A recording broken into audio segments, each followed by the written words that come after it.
Le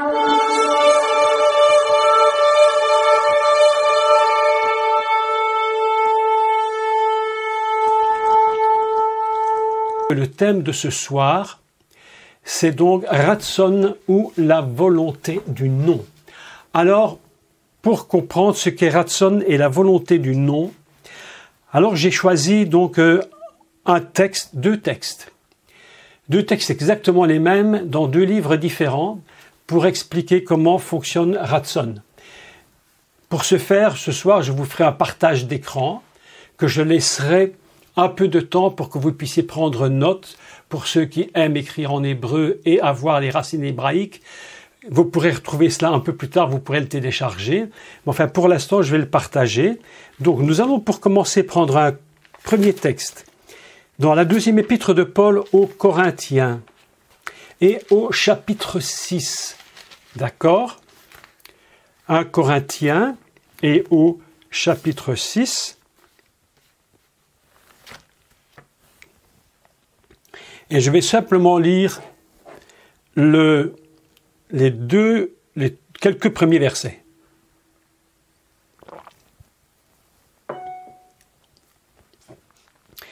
Donc j'attends que vous ayez tous votre Bible et dès que c'est fait, alors nous commençons la lecture. Donc, puisque nous travaillons avec Dieu, nous vous exhortons à ne pas recevoir la grâce de Dieu en vain, car il est dit, « Au temps favorable, je t'ai exaucé, au jour du salut, je t'ai secouru. Voici maintenant le temps favorable, voici maintenant le jour du salut. » Voilà le premier texte que nous allons prendre. Évidemment, je rappelle toujours que Paul, donc Saul, qui était Saul de Tarse, qui est devenu Paul, est juif, évidemment, et il ne fait absolument rien comme enseignement qu'il ne puise dans les prophètes ou dans la Torah. Tous ces enseignements sont donc fondés sur ce système-là. Très important de se rappeler. Donc, nous allons lire maintenant le texte dans le prophète Ésaïe, au chapitre 49, verset 8, et c'est là que nous allons voir que Paul a donc puisé son texte. Chapitre 49, verset 8, je vous laisse le temps de prendre votre Bible. Alors ce texte de Ésaïe 49 parle évidemment du Messie. Il parle du Messie Yeshua, Jésus, celui qui va venir et qui va libérer le peuple. Vous savez que dans la Bible, toute libération, quelle qu'elle soit, même la libération évidemment du peuple d'Israël hors d'Égypte, n'est fondée que sur le principe messianique. Il n'y a aucune libération possible si ce n'est par le Messie. C'est pourquoi le Messie avait dit au peuple d'Israël que c'est par mon nom, c'est à cause de mon nom, et nous allons comprendre pourquoi. C'est à cause de mon nom que vous pouvez vous approcher de Dieu. Nul ne vient au Père que par moi. Donc à chaque fois qu'on a été vers le Père, de façon voilée, évidemment, cachée, c'est toujours par la nature messianique du Messie, d'accord, de Jésus. Donc nous allons lire le verset 8 du chapitre 49. Et c'est très important, la première phrase, « Ainsi parle l'Éternel ». Ainsi il parle. L'Éternel dit, « Au temps de la grâce, je t'exaucerai, et au jour du salut, je te secourrai, je te garderai, et je t'établirai pour traiter alliance avec le peuple. » Évidemment, ici, il parle du Messie, et on continue, pour relever le pays et pour distribuer les héritages désolés, pour dire aux captifs sortez, et à ceux qui sont dans les ténèbres paraissez. Ils paîtront sur les chemins et ils trouveront des pâturages sur les coteaux. Ils n'auront pas faim, ils n'auront pas soif. Le mirage et le soleil ne les feront point souffrir, car celui qui a pitié d'eux sera leur guide et il les conduira vers des sources d'eau. Je changerai toutes mes montagnes en chemin et mes routes seront frayées. J'arrête la lecture ici. Un texte absolument, mais magnifique, qui nous parle du Messie. Comment le Messie va venir pour libérer son peuple d'Israël. Donc, je voudrais maintenant vous partager un écran avec le texte hébraïque et vous allez comprendre le texte tel qu'il est écrit. Donc voilà, normalement vous devez le voir en ligne. Si c'est OK, vous me faites juste OK. Vous le voyez bien? D'accord. Donc je l'ai écrit. Ici vous voyez que je vais prendre mon petit... Voilà. Ici. Et voilà. Je vais mettre ça en bas. Et voilà. Donc ici, nous avons le texte de Ésaïe 49 au verset 8. Vous voyez qu'il est écrit premièrement en hébreu. Deuxièmement, je l'ai translittéré pour qu'on puisse le lire comme si vous lisiez l'hébreu, mais c'est du français. Et troisièmement, la traduction qui est la traduction littérale du texte. Donc le texte dit, en français, « Au temps de la grâce, je t'exaucerai ». Le texte hébreu dit, « Be'at ratson anitira ». Dans le temps de la clémence, et je vous donne tous les mots possibles qu'on aurait pu mettre à la place. Dans le temps, donc Be'at, ça veut dire dans le temps. Be'at. Ratson. Écoutez bien le mot ratson, n'oubliez pas ce mot, parce que ce mot est très très très intéressant au niveau de la valeur numérique. Be'at ratson anitira. Anitira. D'accord? Anitira. Ça veut dire ta réponse. Dans le temps de ta clémence, eh bien, il y a ta réponse. Ils ont traduit « je t'exaucerai ». Mais c'est en réalité ta réponse. Quand le temps est compliqué, difficile, le Seigneur dit « je vais venir dans un temps très précis ». J'aime beaucoup la traduction « au temps de ». Donc, dans le temps de ta réponse, tu vas venir. Et donc ici, regardez ici, j'ai écrit, je vais prendre, vous voyez ici le mot ratson que j'ai souligné avec une flèche. Vous voyez que ce mot ratson, ici, je l'ai reproduit là, toutes les différences qu'il y a au niveau de la traduction. On aurait pu traduire autant de ta volonté. Et le mot volonté est intéressant et c'est sur ce premier mot que je vais aujourd'hui beaucoup développer le thème. Autant de ta volonté, autant de ta faveur. Intéressant comme mot. Le mot ratson signifie sa volonté, la faveur. Autant où tu es bienveillant. Chaque mot quand même prend un sens différent. Le texte hébraïque, les rabbins ont traduit dans certaines traductions autant de ta clémence. Tu as pensé à nous si vous voulez et cela nous est totalement agréable. C'est pourquoi vous voyez ici le mot agréable. Quelque chose qui nous plaît. Et même, écoutez bien, le mot est très intéressant, on pourrait le traduire autant de ta réconciliation. Magnifique. Autant de ta réconciliation. Voilà un mot absolument formidable.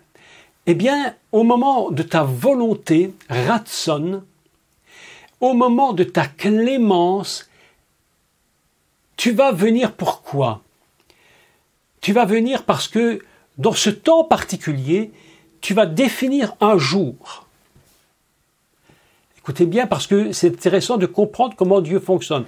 Tu vas définir un jour. Et le jour que tu vas définir, c'est un jour très particulier, le jour où je vais intervenir dans ta libération. On écrit Hu Beyom, et dans le jour, ou Beyom, et dans le jour. Écoutez la suite.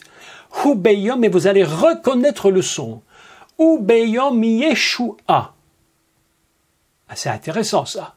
Dans le jour de Yeshua, qu'on pourrait traduire, certains puristes vont me dire non, non, ça ne peut pas faire ce que tu fais, mais enfin faisons-le quand même. Dans le jour de Jésus, dans le jour de Yeshua, vous voyez? Extraordinaire quand même, regardez. Dans le jour de Yeshua, extraordinaire. Alors nous avons Azatira. Azatira qui veut dire il va venir pour te secourir.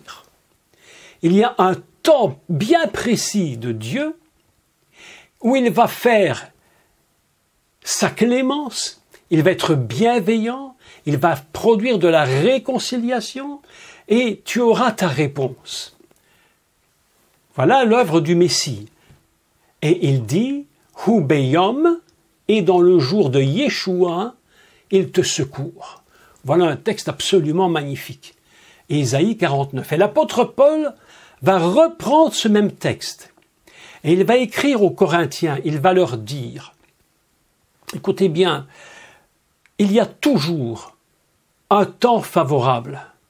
Il y a toujours un moment que Dieu a choisi.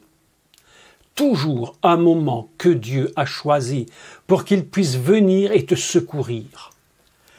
Lorsque les temps sont compliqués, Israël était en Égypte, et lorsqu'il était en Égypte, Dieu avait prévu à l'avance un temps où il allait faire faveur aux enfants d'Israël, et c'était le jour où il va venir à leur secours.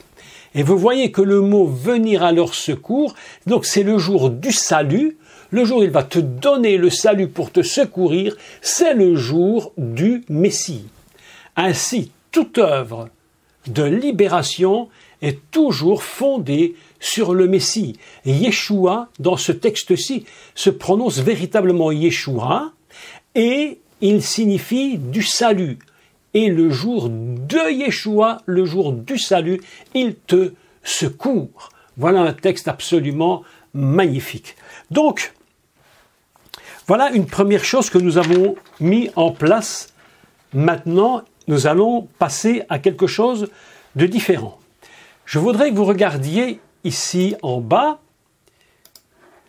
Je vais prendre un autre. Voilà. Ici, vous voyez, regardez. Le mot ratson signifie sa volonté. D'accord? Sa volonté. Sa valeur numérique est de 346. Resh, Tzadeh, Vav, Nun. 346. Je vous laisse le temps de prendre et d'écrire. Et vous allez voir qu'il y a un mot très, très, très important au sujet de Ratson. C'est le mot que vous voyez ici en dessous. Shemo, qui signifie son nom. D'accord? Ce soir, c'est un petit cours d'hébreu en plus. On fait un petit peu d'hébreu en plus.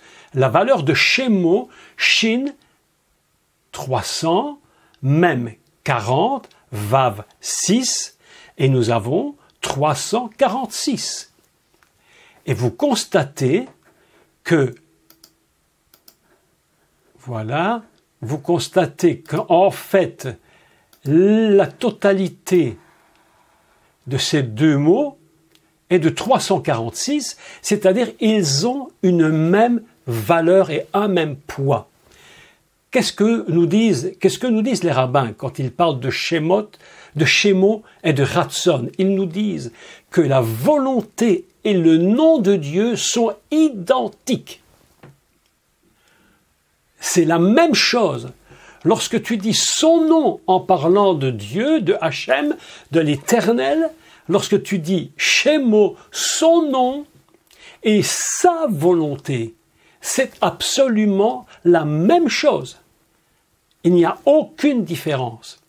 C'est-à-dire que sa volonté ne s'exerce que par son nom. Et nous allons voir des textes très surprenants d'ailleurs, lorsque tu dis « au nom », les gens prient et ils disent « au nom de Jésus », mais si tu dis « en son nom » et que tu n'es pas dans sa volonté, automatiquement tu ne peux pas recevoir. Pourquoi ? Parce qu'il y a une unité entre les deux mots. Donc vous n'oubliez jamais ces deux mots. Ratson, c'est pourquoi elle dit « au temps de ta clémence, je te donne la réponse ».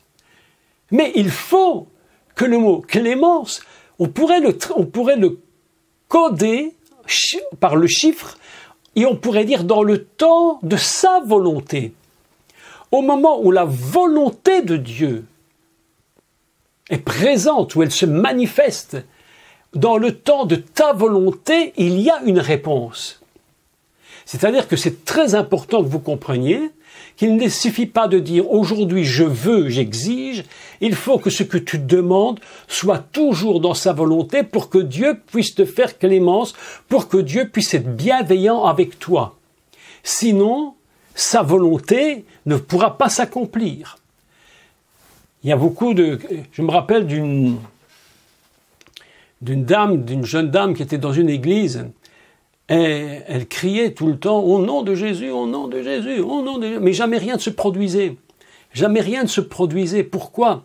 Parce qu'il ne suffit pas de dire « au nom de Jésus, au nom de Yeshua ». Il faut que tu le dises, mais dans la volonté de Dieu et dans le temps imparti. C'est pourquoi Dieu précise « au temps de la grâce, je t'exaucerai, je te donnerai une réponse ».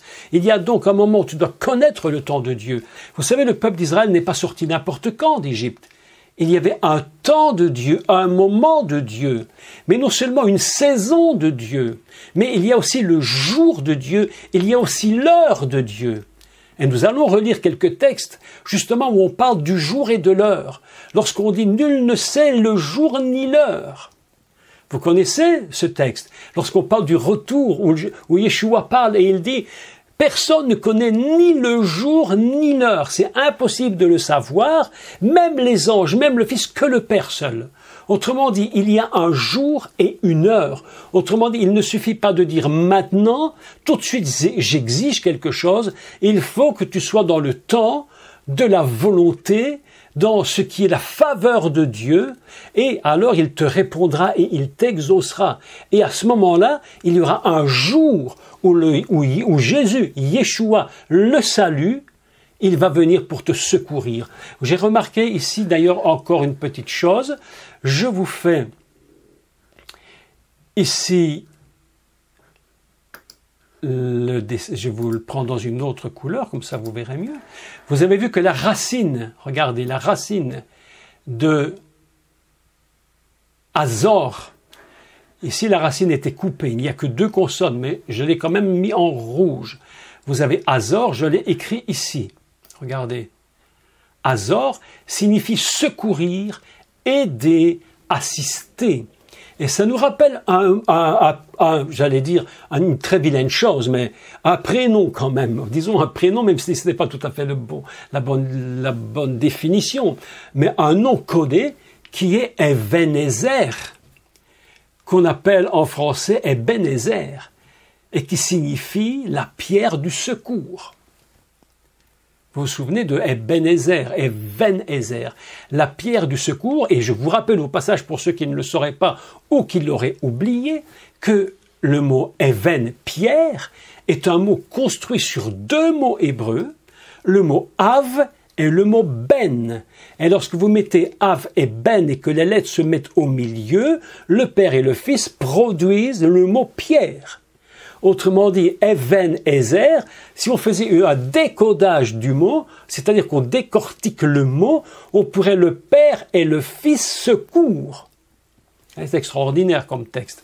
J'aime beaucoup l'hébreu pour ce genre de de lecture des mots. J'aime beaucoup ce texte parce que je trouve qu'il y a vraiment là quelque chose d'absolument extraordinaire. Lorsque tu es dans le problème, le Père et le Fils sont là dans le secours, quelque chose de très important. Je voudrais maintenant vous parler de ce qu'on appelle Shemo. On parle de Ratson, sa volonté, mais on ne peut pas parler de Ratson aussi longtemps qu'on ne parle pas de Shemo. Et pour parler de Shemo, il faut tout de suite revenir dans un texte de Torah. Et le texte de Torah se trouve dans l'Exode chapitre 3, donc Shemot. Shemot, qui signifie les noms. Exode chapitre 3, nous allons le prendre au verset 14. Exode 3 et 14. Si je ne me... Ah oui, je suis dans les Lévitiques. Ce serait bien compliqué de trouver là. Exode 3, 14. La première chose, une des premières choses, d'ailleurs pas la première, mais une des premières choses qui va interpeller Moïse, c'est lorsqu'il va se trouver devant l'Éternel, devant Dieu. Et nous allons lire le texte d'abord et il va lui poser une question. Ou plutôt la question qu'il va poser, c'est la question qu'il suppose que les enfants d'Israël pourraient probablement lui poser. Parce que si jamais il lui pose une question qui n'a pas de réponse, la libération d'Israël sera évidemment extrêmement compliquée. Donc, nous lisons à partir de chapitre 3, verset 13. Et nous allons comprendre ce qui se produit avec Shemo. Moïse dit à Dieu, « J'irai donc vers les enfants d'Israël, et je leur dirai, « Le Dieu de vos pères m'envoie vers vous. Mais si il me demande quel est son nom, comment dit-on son nom? Shemo. Quel est son nom? Que leur répondrai-je? Dieu dit à Moïse, « Ayez, Asher, ayez, c'est-à-dire je suis celui qui est, je suis celui qui est éternité. » Et il ajouta, « C'est ainsi que tu répondras aux enfants d'Israël, celui qui s'appelle je suis, m'a envoyé vers vous. » Dieu dit encore à Moshe, « Tu parleras ainsi aux enfants d'Israël, l'Éternel, le Dieu de vos pères, le Dieu d'Abraham, le Dieu d'Isaac et le Dieu de Jacob m'envoie vers vous. Voilà mon nom. » Écoutez, c'est important. « Voilà mon nom pour l'éternité. Voilà mon nom, donc l'Éternel, de génération en génération. » Lorsqu'on entend un texte comme celui-ci, nous comprenons la question. Quel est son nom? En réalité, on devrait se poser la question, mais quelle est en réalité sa volonté? Il n'est impossible pour Moïse d'aller en Égypte et de faire sortir le peuple d'Égypte s'il ne connaît pas la volonté de Dieu. Autrement dit, tout ce qui va se produire à partir de ce moment ne peut être bâti que sur la volonté de Dieu. La sortie d'Égypte, c'est la volonté de Dieu. Donc, voilà, nous nous trouvons devant un cas absolument particulier. Le peuple d'Israël va rentrer dans plusieurs dimensions. La première, c'est qu'il y a une saison pour Israël. Tout ça nous parle. Il y a une saison pour toi et pour moi. Il faut que tu rentres dans ta saison. Non seulement il y a une saison, mais il y a un jour. Le jour de la libération, il est libéré par l'Éternel, c'est-à-dire qu'il est libéré par le nom. Libéré par le nom. Et le nom ne peut être que la volonté de Dieu. Si Moïse avait été et qu'il ne connaissait pas la volonté de Dieu, eh bien, il aurait été en Israël et le projet de la sortie aurait complètement échoué. Autrement dit, nous savons aujourd'hui par ce texte qu'il y a quand même des choses très importantes, même pour toi et pour moi. Il y a une saison dans ta vie, que Dieu a déterminé à l'avance. Il y a un moment ou un jour et une heure précise. Et c'est pourquoi je reviens au texte de Paul. Parce qu'il va dire ceci. Nous vous exhortons à ne pas recevoir la grâce de Dieu en vain. Autrement dit, quand tu es dans ta saison, quand tu es dans ton temps, dit-il aux Corinthiens, eh bien, faites très attention de ne pas passer à côté du temps de Dieu. On peut passer à côté de notre saison. Les gens se posent beaucoup de questions, d'ailleurs. Ils ne savent pas trop où ils en sont dans leur vie. Aujourd'hui, écoutez bien, le monde dans lequel nous sommes, à l'heure d'aujourd'hui, le 10 novembre 2020, le monde vit dans une saison particulière.